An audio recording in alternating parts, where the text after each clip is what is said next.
குருர் பிரம்மா குருர் விஷ்ணு குருர் தேவோ மகேஸ்வரः குரு சாட்சாத் பரபிரம்ம தஸ்மை ஸ்ரீ குரவே நமः.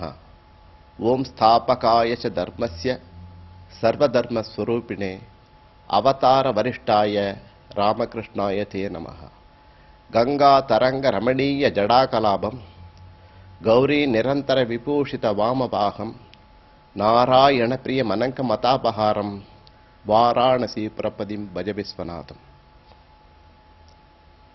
பிரம்மா விஷ்ணு மகேஸ்வரன் ஆகிய மூவரும் மும்மூர்த்திகள் என்று அழைக்கப்படுகிறார்கள்.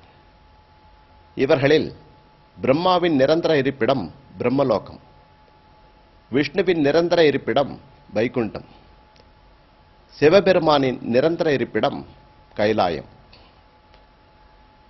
பிரம்மாவின் பிரம்மலோகத்திற்கும் விஷ்ணுவின் வைகுண்டத்திற்கும் நாம் இந்த உடலோடு சென்று திரும்பி வர முடியாது.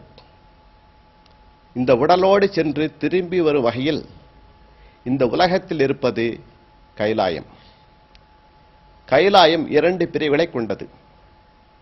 ஒன்று அப்ராகிருதம், மற்றொன்று பிராகிருதம். பிராகிருதம் என்றால் பிரகிருதிமயமானது, சத்துவம் ரஜஸ் தமஸ் குணங்கள் சேர்ந்தது என்று பொருள். அப்ராகிருதம் என்றால் சத்துவம் ரஜஸ் தமஸ் ஆகிய குணங்களிலிருந்து விடுபட்டது, சுத்த சத்துவமானது என்று பொருள்.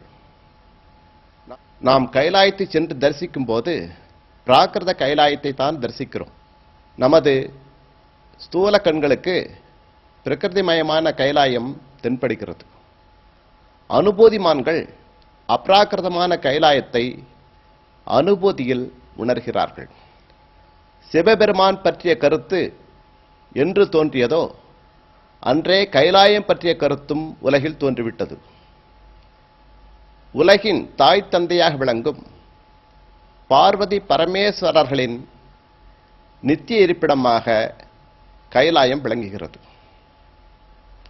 ராமாயணம், மகாபாரதம், 18 மகாபுராணங்கள், உபபுராணங்கள், ஸ்தல புராணங்கள் போன்ற பலவற்றில் கைலாயம் பற்றிய செய்திகள் இடம்பெற்றுள்ளன. மகான்கள் பலரது வாழ்க்கையிலும் கைலாயம் பற்றிய செய்திகள் இடம்பெற்றுள்ளன. கைலாயம் ஓங்கார வடிவத்தில் அமைந்திருக்கிறது. கடல் மட்டத்திலிருந்து கைலாயம் 22,000 அடி உயரத்தில் உள்ளது. கைலாயத்தின் சுற்றளவு 52 கிலோமீட்டர் ஆகும். பாண்டவர்கள் தமது இறுதி காலத்தில், அந்திம காலத்தில் கைலாயம் சென்றதை மகாபாரதம் குறிப்பிடுகிறது. சைவ சித்தாந்தத்தில் ஆணவம், கன்மம், மாயை என்று மும்மலங்கள் பற்றி கூறுவார்கள். தன்னை வழிபடும் அன்பர்களின் மும்மலங்களை நீக்கி சிவபெருமான் முக்தி வழங்குகிறார். அதுபோலவே கைலாயமும் தன்னை தரிசித்தவர்களின் குற்றங்குறைகளை நீக்கி வீடு பேறு வழங்கும் என்று சிவனடியார்கள் கருதுகிறார்கள். கைலாயத்தை தரிசிப்பது சிறந்த தவம் செய்வதற்கு இணையானது. கைலாயத்தை நினைப்பது இறைவன் நாமத்தை ஜபம் செய்வதற்கு இணையானது.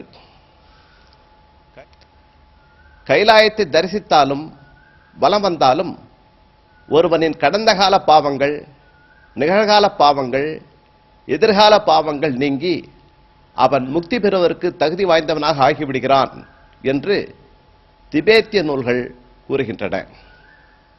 கைலாயத்திற்கு சற்று தூரத்தில் மானசரோவர் அமைந்திருக்கிறது. மானசரோவரை திபேத்தியர்கள் தாங்கள் வழிபடும் தேவியின் வடிவம் என்று கூறுகிறார்கள். மானசரோவர் முட்டை வடிவத்தில் அமைந்த ஒரு ஏரியாகும்.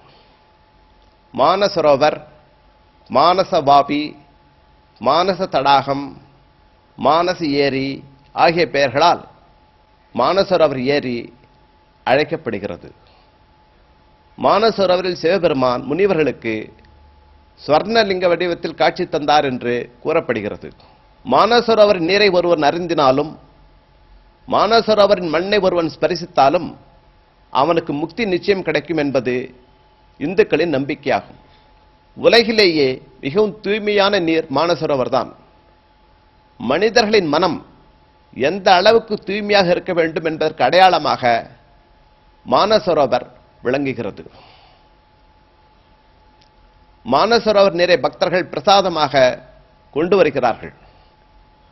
மானசரோவர் கரையில் சிறியதும் பெரியதுமாக பல கற்கள், குழாங்கற்கள் இருக்கின்றன.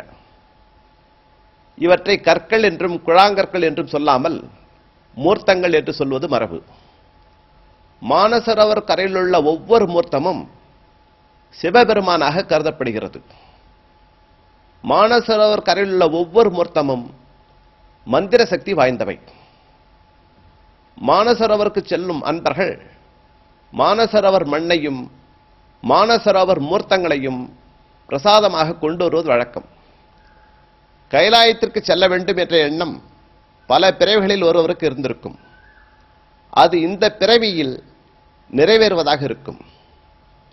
கைலாயத்திற்கு காலம் முழுவதும் பக்தர்கள் யாத்திரை செய்தபடியே இருந்திருக்கிறார்கள். அங்கொருவர் இங்கொருவர் என்று எல்லா காலங்களிலும் கைலாயத்திற்கு யாத்திரை சென்றிருக்கிறார்கள். 1982ஆம் ஆண்டு முதல் இந்திய அரசு யாத்திரையர்கள் கைலாஷ் மானசரோவர் செல்வதற்கு ஏற்பாடு செய்து வருகிறது.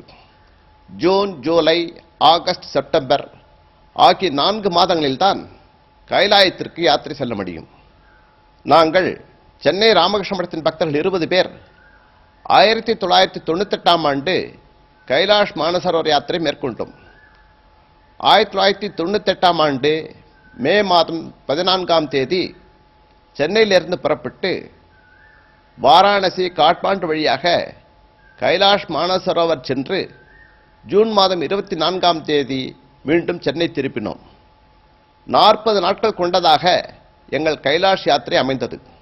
எங்கள் யாத்திரையின் போது எடுக்கப்பட்ட கைலாஷ் மானசரோவர் காட்சிகளை இப்போது மகிழ்ச்சியுடன் நேயர்களுக்கு வழங்குகிறோம்.